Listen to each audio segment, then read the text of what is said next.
إن الحمد لله نحمده ونستعينه ونستغفره ونؤمن به ونتوكل عليه ونعوذ بالله من شرور أنفسنا ومن سيئات أعمالنا من يهده الله فلا مضل له ومن يضلل فلا هادي له ونشهد أن لا إله إلا الله وحده لا شريك له ونشهد أن محمدًا عبده ورسوله أما بعد فأعوذ بالله من الشيطان الرجيم بسم الله الرحمن الرحيم يا أيها الذين آمنوا اتقوا الله ایمان والو اللہ کی ناراضی سے بچو وقولوا قولا سدیدا سیدھی بات کیا کر یصلح لکم اعمالکم اللہ اس کے بدلے میں تمہارے اعمال کو سنوار دے گا ویغفر لکم ذنوبکم اللہ کی ذات تمہارے گناہوں کو بخش دے گی ومن یطع اللہ ورسولہ جس کسی نے بھی اللہ اور اس کے رسول کی اطاعت کر لی فقد فاز فوزا عظیما وہ اس نے بہت بڑی کامیابی پا لی۔ حضرات محترم، نبی علیہ الصلاۃ والسلام کی چند احادیث پہ بات کروں گا جو سماجیات سے، اخلاقیات سے متعلق ہے۔ انشاءاللہ ہم آہستہ آہستہ اللہ نے موقع دیا معاملات پر بھی بات کرتے رہیں گے، ایون تجارتی مسائل پر بھی بات کرتے رہیں گے، اللہ جیسے جیسے موقع دیں گے۔ تو آج چند احادیث پہ بات کروں گا۔ ان احادیث پہ بات کرنے سے پہلے اس ملک میں جو ایک بہت بڑی تبدیلی چند لمحے پہلے آ چکی ہے، اس کی میں آپ کو مبارکباد دیتا ہوں۔ مبارکباد کا مقصد یہ نہیں ہے کہ نون لیگ گری اور پی ٹی آئی جیتی ہے، میرے متعلق قطعاً کیا کہتے ہیں گمان نہ رکھیے گا، وہی بات کی۔ مبارکباد دینے کا مطلب صرف اتنا ہے، اس ملک کے اندر جو ایک خاص ذہنیت کی تبدیلی آ رہی ہے کہ نہیں، احتساب ہونا چاہیے، حساب کتاب ہونا چاہیے، بھلے وہ عمران کی بیٹی کا حساب ہو انشاءاللہ آئندہ، یا جو فی الحال حساب ہوا ہے وہ ہو۔ اس لیے انصافیوں کو تکلیف نہیں ہونی چاہیے میری باتوں سے، اور نہ ہی نون لیگیوں کو تکلیف ہونی چاہیے۔ ہماری سب سے بڑی مصیبت آج کے معاشرے میں بھی یہی ہے، ہم جس پارٹی کے پیچھے لگ جاتے ہیں اس پارٹی کو پوجنا شروع کر دیتے ہیں، اس پارٹی کے لیڈران کو ہم خدا بنا لیتے ہیں، اس کے بارے میں کوئی بات کرے تو انسانیت سے بھی گر جاتے ہیں اور اخلاقیات سے بھی ہاتھ دھو بیٹھتے ہیں۔ اللہ کے لیے یہ نہ کریں۔ آپ کا انصاف میں رہنا مبارک ہو، آپ کا نون لیگ میں رہنا مبارک ہو، ضرور رہی ہے، آپ مختلف جماعتوں کے اندر ہیں، رہیں، لیکن رہنے کے ساتھ ساتھ اصول کا دامن ہاتھ سے نہ چھوڑیں۔ اگر آپ کا قائد غلطی کرتا ہے تو کہہ دیں غلطی ہو رہی ہے، اس کی اصلاح ہونی چاہیے۔ پھر اس کا نتیجہ کیا ہوگا؟ کم سے کم اگر خلافت نہیں آ رہی تو اس نام نہاد جمہوریت میں بھی کوئی مناسب سی شکل بن جائے گی۔ کم سے کم مغرب ہمیں اپنی والی جمہوریت دے دے تھوڑی سی تبدیلی کے بعد، وگرنہ ان کی جمہوریت تو خیر ہماری جمہوریت سے زیادہ خطرناک ہے، لیکن ہماری جمہوریت تو خیر اسی ڈگر پہ ہے، جمہوریت جو بھی ہو خطرناک ہی ہوتی ہے۔ لیکن کم از کم اتنا تو ہونا چاہیے نا کہ اگر میں اس منبر پر بیٹھا ہوں تو پھر میرا احتساب ہونا چاہیے۔ اگر کوئی اقتدار کی کرسی پر بیٹھا ہے، انصاف کی کرسی پہ بیٹھا ہوا ہے، اس کا احتساب ہونا چاہیے۔ اللہ نے جو ذمہ داری اس کو دی ہے، اس کی ذمہ داری کے بارے میں اس سے پوچھ ہونی چاہیے۔ میں نے کئی دفعہ سوشل میڈیا بھی کبھی کبھی استعمال کرنے کا موقع ملتا ہے، تو جس کے حق میں بات جا رہی ہوتی ہے وہ ڈگڈگی بچا رہا ہوتا ہے، جی خطیب صاحب، ڈاکٹر صاحب، خلیق صاحب اس طرف چلے گیا، حالانکہ میرا مقصد کسی پارٹی کی طرف جانا ہوتا ہی نہیں، سرے سے اللہ کا شکر ہے بالکل نہیں ہوتا۔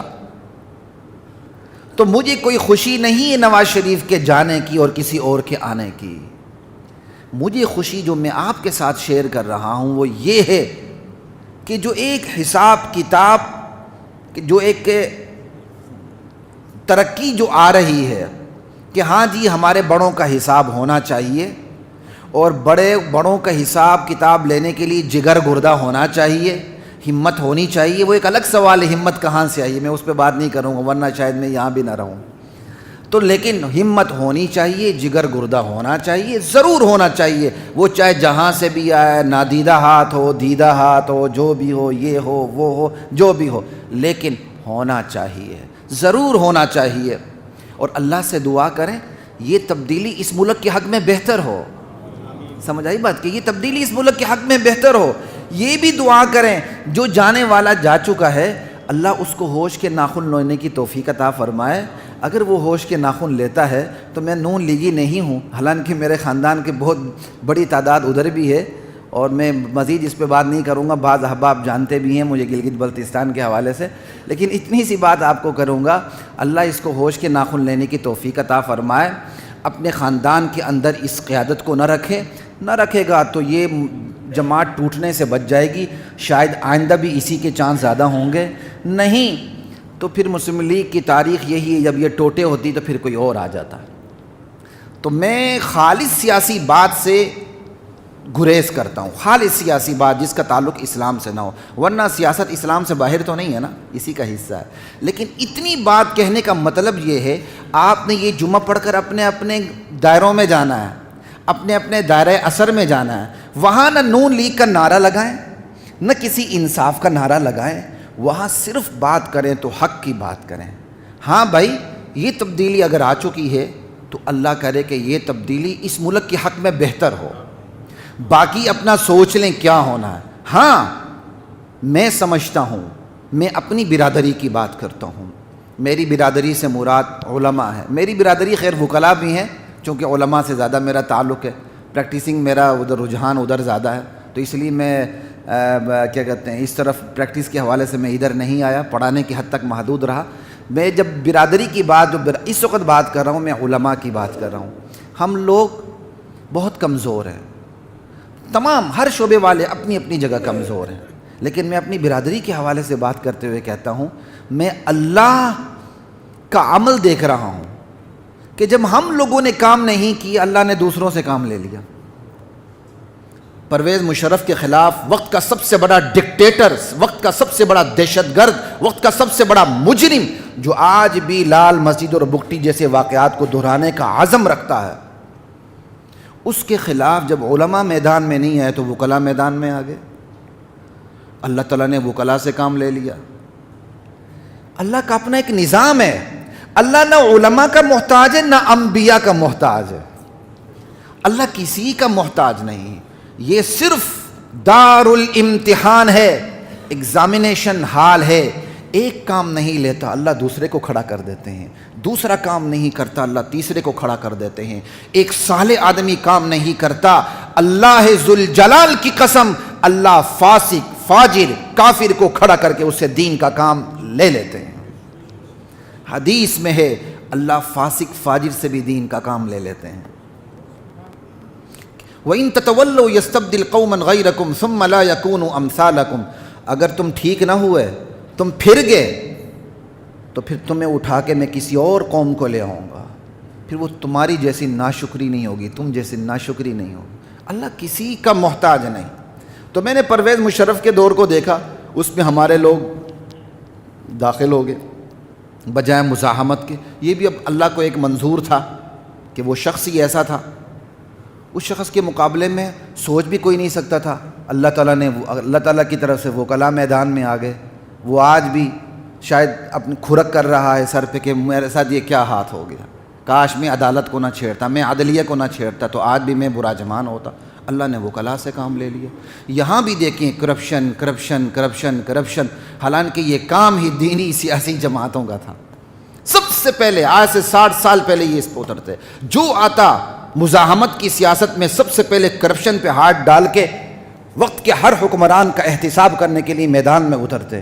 لیکن ہم نے کمزوری دکھائی، اگرچہ بہت سے لوگوں نے کام بھی کیا، میں کسی کا انکار بھی نہیں کرتا، بڑے بڑے لوگ ہیں۔ کمزوری کا یہ مطلب نہیں کہ میں دینی سیاسی جماعتوں کا انکار کر رہا ہوں، بالکل چھوٹا سا مطلب لے کے کہیں مجھ پر بجھاڑ نہ کر دیں آپ، لیکن کہہ رہا ہوں بحیثیت پورے طبقے کے ہم نے کمزوری دکھائی۔ اللہ تعالیٰ نے ایسوں کو کھڑا کر دیے جو ننگ دھڑنگ تھے، ننگ دھڑنگوں کو کھڑا کر دیا اللہ تعالیٰ۔ اللہ نے ننگوں سے کام لیا، ننگوں سے، سیدھی بات کر رہا ہوں۔ مخلوط ماحول، ننگ دھڑنگ لوگ، اللہ نے ان سے کام لے لیا. اللہ کی قدرت آپ کو نظر نہیں آتی ہے؟ سمجھ آئی بات کی؟ اللہ نے ایسوں سے کام لے لیا، پتہ نہیں جن کے خلاف کیا کچھ ہے، اس سے بھی زیادہ ہے. تو اللہ کیا کرتے ہیں؟ بعضوں کو کے ذریعے بعضوں سے کام لے لیتے ہیں. اب جن سے کام لیے وہ کوئی فرشتے نہیں ہیں، اس لیے باری باری سب کی باری آئے گی انشاءاللہ. ہماری تو دعا ہی یہی ہے، ہماری تو دعا یہ ہے اس ملک میں اسلام کے علاوہ کسی نظام کو پنپنے کا موقع ہی نہ ملے، سانس لینے کا موقع ہی نہ ملے. کیوں؟ اس ظالم نظام کو جب بھی سانس لینے کا موقع ملتا ہے یہ نظام بڑی دلیری سے دین کی طرف رخ کرتا. اس 50-60 سال کی تاریخ اٹھا کے دیکھ لیں، الا ماشاءاللہ ایک آدھے حکمران کو اٹھا کے، جس حکمران کو، جس جماعت کو یہاں پاؤں مضبوط کرنے کا موقع ملا ہے، اللہ ذوالجلال کی قسم اس نے سب سے پہلے اپنی توپوں کا رخ دین اور اہل دین کی طرف کیا. یہ اس ملک کی 50-60 سالہ 70 سالہ مختصر تاریخ ہے. اس لیے میں تو اپنے ساتھیوں میں کہا کرتا ہوں دعا کرو. میں بے امنی نہیں چاہتا، میں بے امنی نہیں چاہتا، یہ وہ الگ باتیں، بے امنی نہیں چاہتا، لیکن میں یہ بھی نہیں چاہتا کہ اسلام کے علاوہ کسی نظام کو یہاں استحکام نام کی کوئی چیز ملے. یہ ایک دوسرے کے پیچھے پڑے رہیں، حساب کے نام سے، احتساب کے نام سے، کسی بھی نام سے، پوزیشن کے نام سے، کسی بھی نام سے، تاکہ ان کو دین اور اہل دین کی طرف رخ کرنے کا موقع نہ ملے. وگرنہ جب یہ اپوزیشن اور یہ اقتدار، یہ جماعتیں جب سکھ کا سانس لیتی ہیں تو ان کا رخ بڑی آسانی سے دین اور اہل دین کی طرف ہو جاتا ہے. یہ خدائی سنت ہے، اللہ کی عجیب قدرت ہے جو میں اس ملک میں دیکھ رہا ہوں کہ جس نے بھی اپنی توپوں کا رخ دین کی طرف کرنے کی کوشش کی ہے، اہل دین کا نقصان تو ہوا ہے لیکن الحمدللہ گر کر وہ سنبھلے ضرور ہیں. لیکن ہم یہ نقصان بھی نہیں چاہتے. دیندار ہیں کتنے، دین کا نام لینے والے ہیں کتنے، اور سینہ تان کے کھڑے ہونے والے ہیں کتنے. اللہ ان کی حفاظت فرمائے. تو استحکام نام کی چیز ان کو نہیں ملنی چاہیے. کن کو؟ جو اسلام کو بطور دین، بطور نظام، بطور دستور زندگی قبول کرنا نہیں چاہتا. اس کا رزلٹ کیا ہوگا؟ اس کا رزلٹ بالآخر یہ ہوگا، سر ٹکرا کے جن لوگوں میں کچھ نہ کچھ اخلاقیات باقی ہیں وہ دین کی طرف واپس ہو جائیں گے. جیسے ایک بڑا بے حیا بندہ ہوتا ہے، بڑا شرابی بندہ ہوتا ہے، بڑا بد کردار بندہ ہوتا ہے، لیکن بدکاریاں کر کر کے اس کو چین تو نہیں ملتا نا. لیکن اگر اس کے اندر کوئی رمق باقی ہے، اللہ کی طرف سے توفیق باقی ہے، وہ پلٹ آتا ہے، اور پلٹ ایسا آتا ہے کہ پھر بڑے بڑے بزرگوں کو مات دے کے ان سے بھی آگے نکل جاتا ہے. کیوں؟ وہ گناہ کے میدان کو چکھ کے واپس آیا ہوتا ہے، اس کو پتہ ہے کہ اس کے اندر کیا تباہکاریاں ہیں. بالکل اسی طرح یہ عوام جمہوریت، فلاں پارٹی. تو ابھی تو ایک پارٹی کو چکھا ہی نہیں نا، دوسری پارٹی کو 20-25 سال تک یہ چکھتے رہے ہیں. لیکن چکھنے سے پہلے سوچ لیں اس کے حمایتی کون کون سے ہیں، تو چکھنے سے پہلے ہی انشاءاللہ ذائقہ منہ میں آ جائے گا. سمجھ آئی بات کی؟ جس کی حمایت میں بڑے بڑے دنیا کے سوشلسٹ سیکولر طبقہ جو دین کا علل اعلان مخالف ہے وہ ہو، تو ذائقہ آ ہی جاتا ہے منہ میں کہ کل انہوں نے آنے والے دنوں میں کیا کرنا ہے. اس لیے ہوش سے سنبھل کے چلیں. جس جماعت میں ہیں رہیں، لیکن اس جماعت کے اندر دیانتداری، امانت داری کی اوصاف پیدا کرنے کی اپنی حد تک کوشش کریں جو اللہ تعالیٰ نے مجھے اور آپ کو توفیق عطا فرمائی ہے. وگرنہ یہ چند دن کی زندگی ہے. اگر ایوریج عمر دیکھیں تو ایوریج عمر سے تو آدھی میں بھی زیادہ گزار چکا ہوں. آپ میں سے بیٹھنے والوں کی اکثریت گزار چکی ہے، بونس پہ چل رہے ہیں. اس امت کی ایوریج 60 سے 70 سال ہے، وہ بھی 60 سے 70 سال قمری، شمسی نہیں. 100 سال میں 3 سال کا فرق آ جاتا ہے شمسی اور قمری میں. 97 سال شمسی، 100 سال بن جاتے ہیں قمری. سمجھ بات کی؟ تو ہماری عمر کتنی ہے؟ اس لیے اپنی قبر کو خراب نہ کریں کسی کے پیچھے. میری قبر میں نہ عمران خان آئے گا، نہ نواز شریف آئے گا، نہ شہباز شریف آئے گا، اور نہیں آپ کی قبر میں کوئی اور آئے گا، نہ فضل الرحمان صاحب آئیں گے، نہ سمیع الحق آئے گا، نہ سراج الحق صاحب، نہ کوئی اور آئیں گے. میری اور آپ کی قبر اپنی اپنی ہے. اپنا اپنا حساب دینا ہے. نیتوں کو درست رکھیں, جس جماعت میں رہیں وہاں اصلاح کی کوشش کریں. انشاءاللہ انشاءاللہ انشاءاللہ خلافت سے پہلے خلافت کی راہیں ہموار ہو جائیں گی. خلافت کی راہیں ہموار کرنے کا بھی یہ ایک طریقہ ہے. خلافت کی راہ ہموار کرنے کا طریقہ یہ نہیں بندوق اٹھا کے ہر ایک کو کیا کہتے ہیں آپ مارنا شروع کر دیں. یہ تو خلافت کا طریقہ ہے ہی نہیں, اور نہیں خلافت والوں نے یہ طریقہ کبھی اپنایا ہے. یہ تو جو داعشی طریقہ ہے یا دوسرا طریقہ وہ تو ہمارا طریقہ ہی نہیں, یہ تو یہودیوں کا طریقہ ہے. یہ تو اسلام سے بدزن کرنے کا ایک طریقہ ہے. جو اصل طریقہ وہ یہی ہے کہ عملی میدان میں آپ آگے آتے جائیں, جس جگہ جس عمل کی ضرورت ہے وہ عمل کریں, باقی نتیجہ اللہ پہ چھوڑ دیں. ہم نتیجے کے پابند نہیں ہیں. ہمارے دلوں میں مایوسی اس لیے آتی ہے ہم دراصل عمل سے پہلے نتیجے کو دیکھنے لگتے ہیں. نا قیامت کے دن ایسے نبی بھی کھڑے ہوں گے, اکیلے کھڑے ہوں گے, پیچھے ایک امتی بھی نہیں ہوگا. تو نبی ناکام ہوا, امت ناکام ہوئی. پوری امت, جمہوری امت, پورا جمہور ناکام, لیکن اکیلا نبی کامیاب. ہمارے نبی کی امت میں بھی اکثریت جنت میں جائے گی, جہنم میں جائے گی.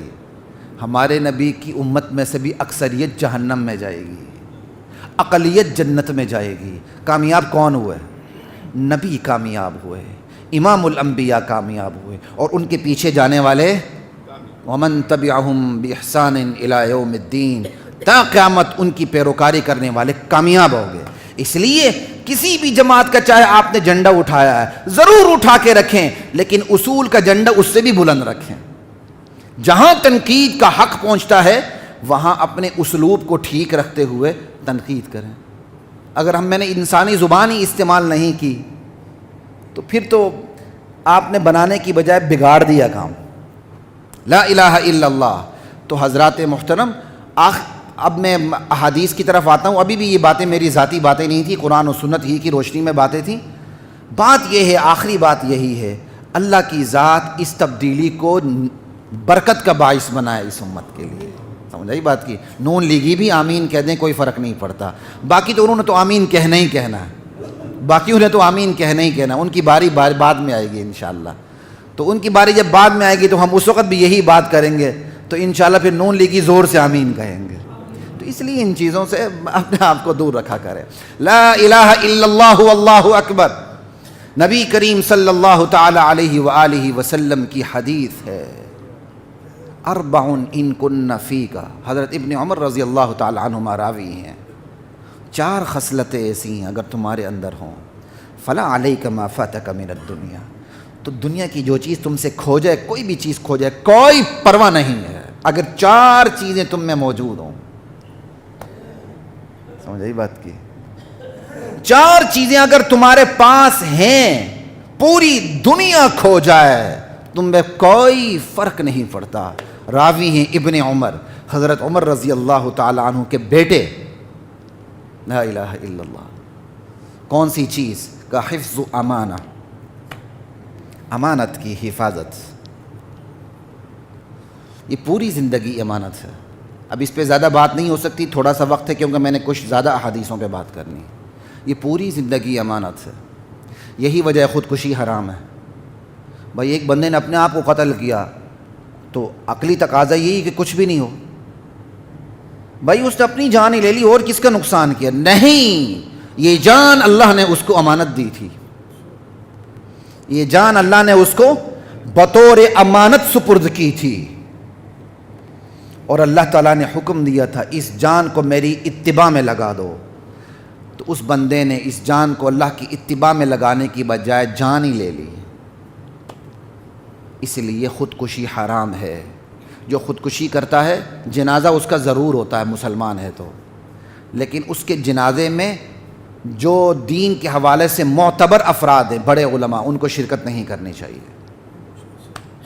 تاکہ لوگوں کو نصیحت ملے, تاکہ لوگوں کو نصیحت ملے. ایک شخص تھا ہمارے محلے میں, زندگی بھر اسے نماز نہیں پڑھی تھی. پورے محلے کو پتا تھا, یہ قریب بھی نہیں آیا. اور یہ میرے بچپن کا واقعہ. میرے والد صاحب اس کے جنازے سے پہلے کہیں چلے گئے تھے, نہیں پڑھائی تھی. ایک صحابی, حضور پتہ چلا کہ انہوں نے قرضہ ادا کرنا ہے, حضور نے کہا پھر تم میں سے کوئی آگے بڑھ کر اس کا جنازہ پڑھا دے. حالانکہ وہ صحابی رضی اللہ عنہ ورضوا عنہ، چونکہ انہوں نے قرضہ دینا تھا، آپ نے کہا ان کا جنازہ کوئی اور پڑھا دے. پھر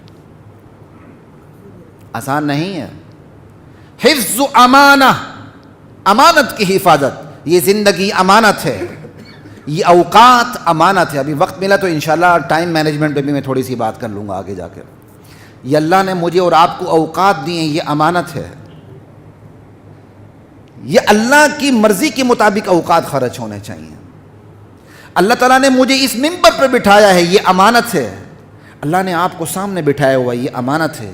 اللہ تعالیٰ نے آپ کو کرسی انصاف پہ بٹھایا ہوا، امانت ہے. کرسی اقتدار پہ بٹھایا ہوا، امانت ہے. آپ چیمبر پہ بیٹھے ہوئے، امانت ہے. آپ دکان پہ بیٹھے ہوئے، امانت ہے. آپ باپ ہیں، امانت ہیں. آپ ماں ہیں، امانت ہیں. آپ بیٹے ہیں، شاگرد ہیں، مقتدی ہیں، مقتدا ہیں، امانت ہیں. زندگی کا کوئی لمحہ امانت سے باہر نہیں. ایون آپ ووٹ کرتے ہیں، یہ امانت ہے. یہ تو خیر امانت بھی ہے، شہادت بھی ہے. انشاءاللہ پھر اس پہ بات ہوگی اللہ تعالیٰ نے چاہا تو. ان اللہ یأمرکم ان تؤدوا الامانات الی اہلہا. اللہ نے حکم دیا امانت والوں کے سپرد کرو جو اس امانت کا اہل ہے. لا الہ الا اللہ. یہ پوری زندگی امانت ہے. اس لفظ کی ہی سمجھ لگ جائے تو 62-63 کی طرف جانے کی ضرورت ہی. ہم 62-63 سے ڈرتے ہیں، ہم عذاب قبر سے نہیں ڈرتے. 62-63 سے ڈرنا اور ہے، اور عذاب قبر سے ڈرنا نیت کا فرق ہے. حفظ امانہ، امانت کی حفاظت. ایک بندے نے آپ سے راز کی بات کی ہے. اللہ کے نبی فرماتے ہیں المجالس بالامانہ، مجلس کی باتیں امانت ہیں.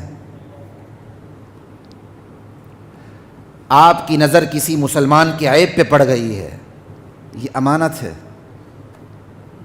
آپ کسی کے عیب پہ پردہ ڈالتے ہیں، گویا آپ نے زندہ درگور کی ہوئی بچی کو بچا لیا.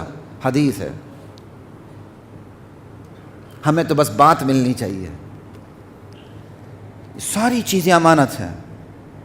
اس پہ اتنی ہی بات کافی. اگلی بات، دوسری خصلت وصدق حدیث، سچی بات کہنا. تو صادق و امین آ گئے نا، دونوں چیزیں اکٹھی ہو گئی. وصدق حدیث، سچ کہنا. لا الہ الا اللہ. سچ کہنا ہے، یہ بہت بڑی خصلت. ایک حدیث میں مسلمان کچھ بھی کر سکتا ہے، جھوٹ نہیں بول سکتا. جبکہ اس کے برعکس مغرب میں بہت کچھ کرتے ہیں، جھوٹ نہیں بولتے. اللہ کے نبی فرماتے ہیں مسلمان بہت کچھ کر سکتا ہے، جھوٹ نہیں بول سکتا. تربیت کے انداز میں کتنا فرق ہے. ایک بندہ وہ جھوٹ بولنے کا عادی نہیں ہے، قدم قدم پہ وہ سچ بولتا ہے. اب اس سے گناہ سرزد ہوگا. آپ کی اولاد کے ذہن میں اگر یہ نقش ہو گیا کہ میرے والد جھوٹ بولتے ہیں، میری ماما جھوٹ بولتی ہیں، تو بتائیں آپ کی اولاد کے دل میں آپ کی کیا قدر و قیمت ہوگی. جب تک وہ آپ کے ہاتھ سے نوالا کھا رہے ہیں، وہ تو ڈر کے ابو ابو کریں گے. جب تھوڑے سے بڑے ہوں گے تو پورا بدلہ لیں گے. اور یہاں تک بدلہ لیں گے اولڈ ہاؤس پہنچا کے آ جائیں گے، اولڈ ایج ہوم پہنچا کے آ جائیں گے. ہاں یہی بات کی. تو یہ دو بڑی خصلتیں ہو گئیں. وصدق حدیث، سچ بولنا. ان الصدق ینجی والکذب یہلک. سچائی نجات دیتی ہے، جھوٹ ہلاک کر دیتا ہے. جو چیز نجات دیتی ہے وہ میں سوچ کے بولتا ہوں، کہیں میرے مقتدی ناراض نہ ہو جائیں، کہیں میرے جمعے کے ساتھی ناراض نہ ہو جائیں، کہیں میرے پارٹی کے لوگ ناراض نہ ہو جائیں. جب جھوٹ کی بارتی آتی میں بے دھڑک جھوٹ بولتا ہوں. تاریخ بھی لے لیتا ہوں، مقدمہ بھی جتوا دیتا ہوں، سارا کچھ کرتا ہوں، اور بڑے فخر سے کہتا ہوں دیکھو یہ ہوتی ہے ایڈوکیسی. ضرور ایڈوکیسی کریں، جھوٹ کی بنیاد پہ نہ کریں. جھوٹ کی بنیاد پہ آپ نے کسی کی بھی وکالت کی، گھر پہ کی یا عدالت میں کی، آپ نے حرام کیا. اس حرام پہ کوئی فیس لی، وہ بھی حرام کیا. وہ حرام آپ کے بچوں کے پیٹ میں جائے گا، وہ بے حیائی پھیلائے گا اور کچھ بھی نہیں کرے گا. تو اللہ کے نبی نے ویسے نہیں فرمایا 4 خصلتیں تمہارے اندر ہوں، پوری دنیا بھی تمہارے ہاتھ سے چلی جائے تو کوئی فکر کی بات نہیں.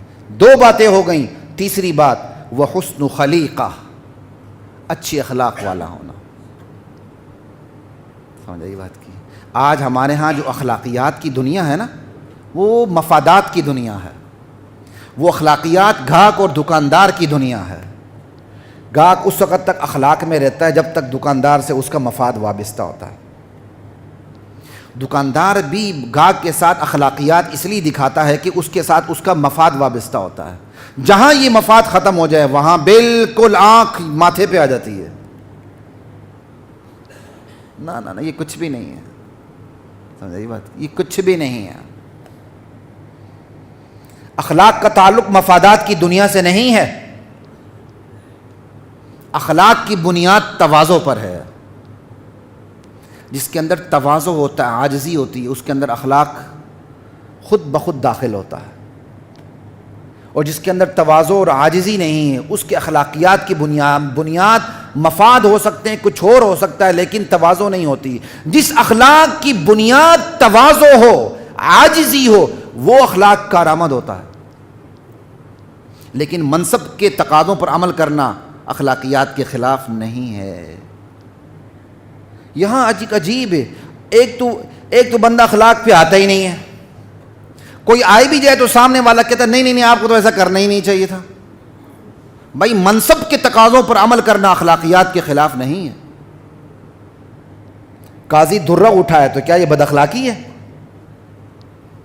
باپ ہاتھ اٹھائے تو کیا یہ بد اخلاقی ہے؟ موقع محل کے مطابق. ماں ہاتھ اٹھائے تو کیا یہ بد اخلاقی ہے؟ استاد ہاتھ اٹھائے تو کیا یہ بد اخلاقی ہے؟ اب تو ہمارے ہاں یہ سلوگن آ چکا ہے، مار نہیں پیار. اس لیے ہماری نئی نسل نالائق نکل رہی ہے.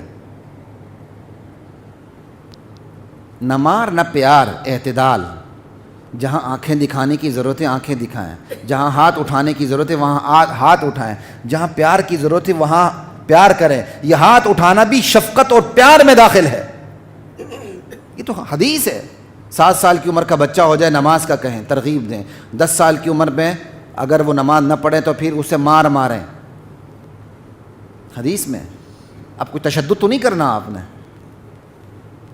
لا الہ. ترغیب اور ترہیب یہ انسانی فطرت کا تقاضا ہے. اسے ترغیب دینا، اسے خوف دلانا. جنت بھی جہنم کیا ہے؟ جنت ترغیب ہے اور جہنم کیا ہے؟ خوف دلانا. لا الہ الا اللہ واللہ اکبر. تو اچھی اخلاق لیکن منصب کے تقاضوں پر عمل کرنا موقع محل کے مطابق، یہ اچھی اخلاق کے منافی نہیں ہے. اور تیسری بات، وعفۃ فی طعمہ. جو لقمہ آپ کے منہ میں جا رہا ہے وہ عفیف ہو. عفیف کہتے ہیں پاک دامن کو، عفت سے ہو، اس کے اندر پاکی ہو. یہاں بھی دیکھیں عفت کا لفظ استعمال، کتنا مبالغہ ہے. وہ بالکل پاک ہو وہ جو آپ کے منہ میں لقمہ جا رہا ہے. اللہ کے نبی فرماتے ہیں یہ 4 خصلتیں تمہارے اندر ہوں، پوری دنیا کھو جائے تمہیں کوئی فکر نہیں ہونی چاہیے.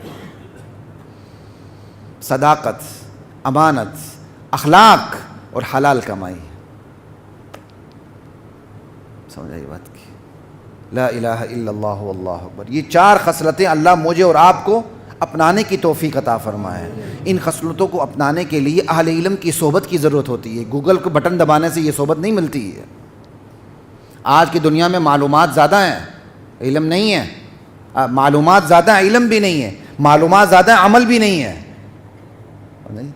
بندہ 2 لفظ پڑھ لیتا گوگل پہ، وہ اپنے آپ کو ہی امام ابو حنیفہ سمجھنے لگتا. یہ اخلاقیات پیدا ہوتی ہیں صحبت سے. یہی وجہ ہے بر صغیر پاک ہند پہ جو بڑے بڑے متصوفین تھے انہوں نے تربیت گاہیں قائم کی ہوئی تھیں خانقاہوں کے نام سے. وہاں 24 گھنٹے جو بندے رہتے تھے ان کی تربیت اسی نہج پہ ہوتی تھی کہ 24 گھنٹے کی زندگی آپ نے سنت کے مطابق کیسے گزارنی ہے. وہ ایک الگ بات ہے، خانقاہوں کے نام پر نقلی خانقاہیں بھی نکل آئیں. اصلی نوٹ ہوتا ہے تو پھر جیلی نوٹ آتا ہے نا. اصلی نوٹ نہ ہو تو جیلی نوٹ کیسے آ سکتا ہے؟ 100 روپے کا کالا نوٹ تو نہیں آئے گا، 100 روپے کا نیلا نوٹ بھی نہیں آئے گا جب تک مارکیٹ میں اصلی نوٹ نیلا نہیں ہوگا.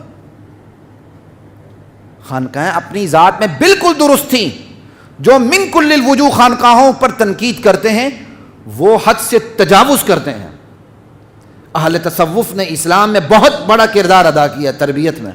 اب یہ تربیت تبلیغی محنت بہت بڑا کام کر رہی ہے. آپ کو توفیق ہو آپ ضرور جائیں. اس تبلیغی محنت میں سے روزہ لگائیں، 40 دن لگائیں، جتنا آپ کا موقع ہوتا ہے، پھر آپ اپنے اندر کی تبدیلی دیکھیں. لا الہ الا اللہ واللہ اکبر. تو یہ 4 خصلتیں محض گولگل کا بٹن دبانے سے نہیں آتی کہ آپ نے ایک حدیث پڑھ لی ہاں یہ 4 خصلتیں آ گئیں. اس کے لیے باقاعدہ ریاضت کرنی پڑتی ہے، مشق کرنی پڑتی ہے، اس ماحول میں بیٹھنا پڑتا ہے، علماء کی صحبت میں بیٹھنا پڑتا ہے، پھر جا کے یہ چیزیں طبیعت بن جاتی ہیں. شریعت کو طبیعت بنانا یہ ایک پریکٹس چاہتی ہے. آج آپ اپنی طبیعت پہ زور لگا کے وہ کام کریں گے، کل آہستہ آہستہ اس کی آپ کو توفیق مل جائے گی انشاءاللہ. آگے چلتے ہیں. عن ابی ہریرہ رضی اللہ تعالی عنہ قال قال رسول اللہ صلی اللہ علیہ وسلم آیۃ المنافق 3.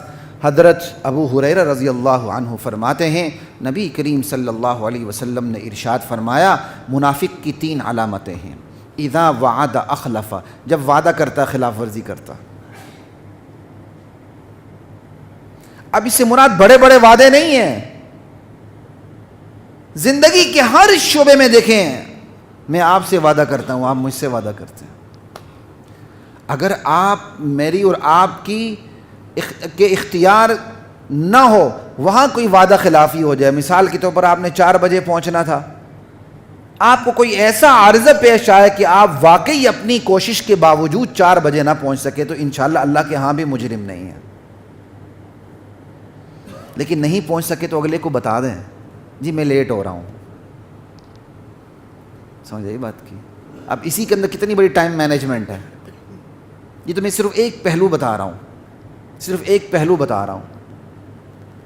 ہم وعدہ کرتے ہیں جی کل چلیں گے، اس کے بعد بالکل غائب، بندہ امام غائب ہو جاتا ہے. میسج کرو پھر بھی جواب نہیں ملتا. یہ بھائی یہ طریقہ نہیں ہے. اگر آپ آداب قائم کرنا چاہتے ہیں تو آداب یہ نہیں آپ کی خاموشی، آداب یہ ہے کہ آپ طریقے سے کال کر کے جواب دیں. کیا ہو رہا ہے آج ہمارا مزاج ایسا بن چکا ہے، جو بے ادبی ہے ہم اسے ادب سمجھتے ہیں، اور جو ادب ہے اسے ہم ادب سمجھنے کے لیے تیار ہی نہیں ہوتے. غلط ہے. کارڈوں پہ بڑے بڑے پیسے خرچ ہوتے ہیں، 8 بجے دولہا صاحب تشریف لائیں گے، وہ 18 بجے آ رہا ہوتا. وہ طریقہ آپ وقت کے مطابق پہنچ جائیں؟ نہیں، آرام سے تشریف لے جائیں، اس کو گلہ کرنے کا کوئی حق نہیں ہے. وَإِذَا وَعَدَ أَخْلَفَ، نبوت سے پہلے کا واقعہ ہے. نبی علیہ السلام سے ایک بندے نے ایک جگہ ملنے کا وعدہ کر لیا. مشہور واقعہ ہے، سیرت کی تمام کتابوں میں تقریباً. سمجھ آئی بات کی؟ وہ شخص نہیں آیا. آپ ضروری کام نپٹانے کے بعد وہیں جا کے بیٹھ جاتے تھے. 3 دن مسلسل ایسا ہوتا رہا. اور 3 دن کے بعد جب وہ آیا، تیسرے دن یا 3 دن کے بعد آیا، تو آپ نے اتنا ہی فرمایا کہ تم نے مجھے تکلیف بہت دی، اس سے زیادہ کوئی بات نہیں کی. نبوت کے بعد کا واقعہ، ایک صحابی تھے، نبی علیہ السلام کے سامنے ایک بچے کو اپنی طرف بلا رہے تھے. بیٹا آ جاؤ، جیسے ہم بچے کو کہتے ہیں میں آپ کو چیز دوں گا، میں آپ کو چیز دوں گا، آ جاؤ. حضور نے فرمایا کوئی چیز ہے تمہارے پاس جو دینا چاہتے ہو؟ کہا یا رسول اللہ میرے پاس کھجور ہے. میری نیت یہی تھی بچہ میرے پاس آئے گا کھجور دوں گا. کہا اگر ایسا نہ ہوتا تو تم نے وعدہ خلافی کی ہوتی. اور آج ہمارے گھروں میں کیا ہوتا ہے؟ ڈھوگ آیا، ڈھوگی ہے، یہ ہے، وہ ہوتا کچھ بھی نہیں ہے. وہی بچہ میرے اور آپ سے اثر کیا لے گا؟ والدین بننے کے بعد بڑے بڑے عجیب تجربات ہوتے ہیں بندوں کو. پہلے دن سے اولاد کی تربیت میں لگ جائیں. وہ اولاد کی تربیت میں کیا لگیں گے؟ اپنی تربیت ہو رہی ہوتی ہے. اور یقین کریں آپ اولاد کی تربیت میں لگیں گے نا، وہ پورا احتساب کرتے ہیں آپ کا. آپ کو بھول جاتا ہے، وہ یاد رکھتے ہیں. آپ کو وہ بات بھول جائے گی، لیکن جو سٹینڈرڈ، جو معیار آپ ان کے لیے قائم کر دیتے ہیں وہ یاد رکھتے ہیں. جب آپ اس کی خلاف ورزی کرتے ہیں وہ آپ کو پکڑ لیتے ہیں. بابا جان نہیں، آپ نے ایسا کیا تھا، آپ نے ایسا کیا تھا، آپ نے ایسا کیا تھا. سمجھے بات؟ کل پرسوں کی بات ہے، میں نے ڈونگے سے بوٹی اٹھا کے میں نے بچے کے سامنے رکھ دی. اس نے فوراً کہا ہاتھ سے نہیں کرتے، چمچ سے کرتے ہیں بابا جی. بالکل چھوٹی، ابھی وہ پریپ میں، نرسری میں ہے. میں کہا غلطی ہو گئی، آپ نے بالکل صحیح کہا. اور اس نے بڑے انداز سے کہا ہاں ٹھیک ہے غلطی ہو گئی ہے. بس اپنی جسٹیفیکیشن دیں جو آپ سے ہو رہا ہے. آپ کے بڑے پن میں کوئی کمی نہیں آتی ہے. کمی تب آتی ہے جب آپ جسٹیفیکیشن غلط دینی شروع کر دیتے ہیں, اپنے جھوٹ کو چھپانے کے لیے اس پر پردے ڈالنے شروع کر دیتے ہیں. بچوں کی آبزرویشن بڑی خطرناک اور بڑی گہری ہوتی ہے. آپ ان کی تربیت میں لگ جائیں اور ایک معیار قائم کریں, وہ آپ کو ہاتھ سے پکڑ کر اس معیار پہ آپ کو خود پہلے کھڑا کریں گے, پھر اس کے نیچے خود کھڑے ہوں گے. یہ بھی ایک طریقہ ہے کہ آپ بچوں کے لیے وہ معیار قائم کریں کہ بچے اس معیار کو سامنے رکھ کے اس دوربین میں آپ کو دیکھنا شروع کر دیں. اللہ سے نہیں ڈریں گے تو بچے سے تو ڈر ہی جائیں گے نا, کل یہ مجھے کہیں اولڈ ہاؤس ہی نہ پہنچا دیں. وَإِذَا وَعَدَ أَخْلَفَ, جب وعدہ کرتا ہے تو بندہ مخالفت کرتا ہے, خلاف ورزی کرتا ہے. حضرت امیر معاویہ رضی اللہ تعالیٰ عنہ شام کے گورنر تھے, بعد میں پوری اسلامی سلطنت کے امیر المؤمنین بنے, خلیفہ راشد بنے. پتہ نہیں کیا بات ہے, خلفائے راشدین تو 4 کر رکھے, آگے بریک لگا دیتے ہیں. اللہ تو تمام صحابہ کو اولئک ہم الراشدون کہتا. خلیفہ راشد, خلیفہ سادس حضرت امیر معاویہ رضی اللہ تعالی عنہ, جب وہ گورنر تھے شام کے تو ان کی چھیڑ چھاڑ جنگی کیا کہتے ہیں روم سے ہوتی رہتی تھی, سپر پاور سے. حضرت امیر معاویہ کی اس امت پر کم احسانات ہیں جو انہوں نے اپنی پوری زندگی جنگی مہمات میں لگا دی. تو ایک دفعہ ان کا معاہدہ ہو گیا رومی سلطنت سے کہ فلاں تاریخ تک ہم ایک دوسرے پر حملہ نہیں کریں گے, جنگ نہیں ہوگی. حضرت امیر معاویہ رضی اللہ تعالیٰ عنہ کے دل میں ایک بات آئی کہ معاہدہ تو میں نے کر لیے, اس تاریخ تک جنگ نہیں کریں گے. تو اب ان کو ایک جنگی چال ان کے ذہن میں آئی. مسلمانوں, اسلام کا پہلا بحری بیڑا بھی کس نے بنایا ہے؟ حضرت امیر معاویہ رضی اللہ تعالیٰ عنہ. یہ آپ کو پتہ ہونا چاہیے. استنبول پہ, قسطنطنیہ پہ پہلا حملہ کس نے کروایا؟ حضرت امیر معاویہ رضی اللہ تعالیٰ عنہ. آپ کو یاد ہونا چاہیے. صحابہ کی عظمت پر بھی انشاءاللہ بات ہوگی, اوپر سے لے کر نیچے تک, اللہ تعالیٰ نے چاہا. حسنین پہ بات ہوگی, علی پہ بات ہوگی, عثمان, عمر, ابو بکر, حضرت امیر معاویہ رضی اللہ تعالیٰ, مروان تک پہ بات ہوگی انشاءاللہ, اللہ تعالیٰ نے چاہا. ہم نے پتہ نہیں تاریخ کو کہاں کہ کیا بنا کے رکھ دیا. لا الہ الا اللہ واللہ اکبر. جنگی چال ان کے ذہن میں آئی, کہا فلاں تاریخ ہے جنگ بندی کی, تو کیوں نہ میں سرحد پر جا کے اپنی فوجیں ڈال دوں. جیسے ہی تاریخ ختم ہوگی, سورج غروب ہوگا, میں دشمن کے سرحد میں گھس جاؤں گا.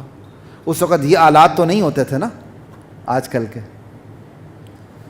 تو وہ پوری فوجی مہم لے کے چلے گئے, اندر داخل نہیں ہو. وہ لوگ بھی مطمئن تھے کہ مسلمان کبھی وعدہ خلافی نہیں کرتا. حضرت امیر معاویہ بھی مطمئن تھے کہ میں کوئی وعدہ خلافی نہیں کر رہا, میں تو انتظار میں ہوں, اپنی سرحد میں ہوں. اور جیسے ہی وقت ختم ہوا, حضرت امیر معاویہ رضی اللہ تعالی عنہ نے لشکر کو حکم دیا, چل سو چل. اب وہ بالکل بے خبر تھے, علاقے فتح پہ فتح ہوتے چلے گئے. ایک دم پیچھے سے آواز آئی, ایک جو گھوڑا سوار ہے وہ آیا. تو پیچھے امیر معاویہ نے مڑ کے دیکھا تو ایک بندہ آ رہا ہے. وہ رک گئے, کہنے لگے شاید امیر المومنین کا کوئی پیغام آیا ہے. وہ دوڑے دوڑے آئے, جب قریب پہنچا تو اس کی آواز تھی, قفو عباد اللہ, قفو عباد اللہ, اللہ اکبر, اللہ اکبر. بڑائی اللہ کو جچتی ہے, لوگوں رک جاؤ, اللہ کے بندوں رک جاؤ. وہ جب قریب آ کے لشکر میں آئے, عمر بن عبسہ رضی اللہ تعالی عنہ تھے. حضرت امیر معاویہ نے پوچھا کیا ماجرا ہے؟ کہا وفاء لا غدر, وفاداری ہے, عہد شکنی نہیں کرنی. تو امیر معاویہ رضی اللہ تعالی عنہ نے فرمایا میں نے تو کوئی عہد شکنی نہیں کی, تاریخ ختم ہوئی تو پھر میں نے فوجوں کو دوڑایا ہے. کہا نہیں, اصول کا تقاضا یہ ہے کہ آپ تاریخ ختم ہونے سے پہلے اپنی فوجیں سرحد پہ ڈالتے ہی نہ. اپنی فوجیں آپ نے اپنی سرحد پہ ڈال دیں, انہیں تو سنبھلنے کا موقع ہی نہیں ملا. تاریخ ختم ہوتی پھر آپ اپنے مقام سے چلتے تو اس دوران دشمن کو بھی علم ہو جاتا, کوئی بات نہیں. لیکن جب تاریخ ختم ہو رہی اس سے پہلے سرحد پر فوج ڈالنا, یہ بھی اصول کے تقاضوں سے چیز میل نہیں کھاتی. امیر معاویہ رضی اللہ تعالیٰ عنہ نے پورے لشکر کو حکم دیا واپس ہو جاؤ. تمام مفتوحہ علاقے چھوڑ کے مسلمان واپس اسی سرحد پہ واپس آ گئے. یہ ہے وعدہ, یہ ہے وعدے کی پاسداری جو ہماری تاریخ ہے. اذا وعد اخلف واذا حدث کذب۔ منافق کی تیسری علامت یہ ہے جب وہ بات کرتا ہے تو جھوٹ بولتا ہے۔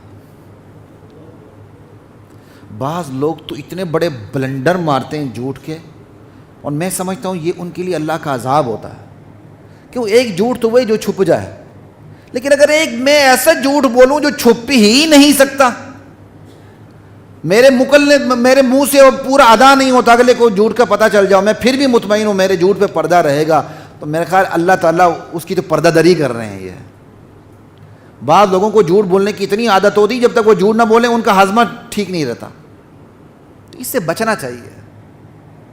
اذا حدث کذب اذا وعد واذا حدث کذب واذا اؤتمن خان۔ اور تیسری علامت یہ ہے منافق کی، جب اس کے پاس امانت رکھی جائے تو وہ خیانت پہ اترا ہے۔ لا الہ الا اللہ۔ امانت رکھی جائے تو وہ خیانت پہ اترا ہے۔ گروی پہ اگر کسی نے آپ کو مکان دے دیا ہے تو وہ آپ کے پاس امانت ہے، اگر آپ اس کو استعمال کر رہے ہیں تو خیانت ہے۔ اگر آپ پوچھ کے استعمال کر رہے ہیں اور کرایہ بھی نہیں دے رہے ہیں اور گروی پہ مکان لیا ہے تو یہ سود ہے۔ آج بہت بڑی تعداد سود میں ملوث ہے۔ ایسا گھر گروی پہ لے لیتے ہیں جس کا کرایہ 50,000 ہے، مولوی صاحب نے طریقہ سمجھا دیے کرایہ 5,000 رکھ لو۔ یہ تو مچھلی والا واقعہ ہو گیا کہ شکار نہیں کرنا، انہوں نے ہفتے کے دن شکار کرنے کی وجہ ہفتے کے دن تالاب کھود دیے۔ بھائی جس کا مارکیٹ ریٹ ہی کرائے کا 50,000 ہے تو آپ 5,000 کیوں دے رہے ہیں؟ آپ 5,000 اس لیے دے رہے ہیں کہ آپ نے 10 لاکھ 20 لاکھ آپ نے اس کو دے دیے ہیں، پیسے قرضہ دے دیا ہے، اب وہ قرضے سے آپ یہ منافع اٹھا رہے ہیں، غلط بات ہے، سود ہے۔ اس سود میں پھر یہ پراپرٹی والے سارے ملوث ہیں۔ انا للہ و انا الیہ راجعون۔ یہ ہیں اذا وعد اخلف واذا اؤتمن، اذا حدث کذب واذا وعد اخلف واذا اؤتمن خان۔ جب امانت رکھی جائے تو خیانت کرے۔ آپ کو کسی نے راز کی بات بتا دی ہے، امانت ہے۔ آپ نے کسی کا عیب دیکھ لی ہے، امانت ہے۔ ہاں البتہ وہ عیب جس کو فاش نہ کرنے سے نقصان معاشرے کا ہوتا ہے، نقصان کسی فرد کا ہوتا ہے، تو پھر وہ عیب ظاہر کیا جائے گا۔ آپ کے سامنے کسی نے کہیں دھماکہ کرنے کی پلاننگ کی ہے، آپ فوراً کال کریں متعلقہ ادارے کو کہ یہاں دہشت گرد موجود ہیں۔ آپ کے ہاں بیٹھ کے کسی نے قتل کی واردات کی ہو، گاؤں میں یہ کام بہت ہوتا ہے، آپ روکیں، ورنہ جو متعلقہ لوگ ہیں، جرگے والے، پنچایت والے، ان تک بات پہنچائیں۔ یہ وہ باتیں، ذاتی بات جس کو بتانے سے کسی کا فائدہ، کسی کا نقصان نہیں ہوتا، لیکن صرف اسی بندے کا نقصان ہوتا ہے جس کا راز ہے، اس کی معاشرے میں جو ایک اس کا معاشرے میں وقار ہے وہ ختم ہوتا ہے۔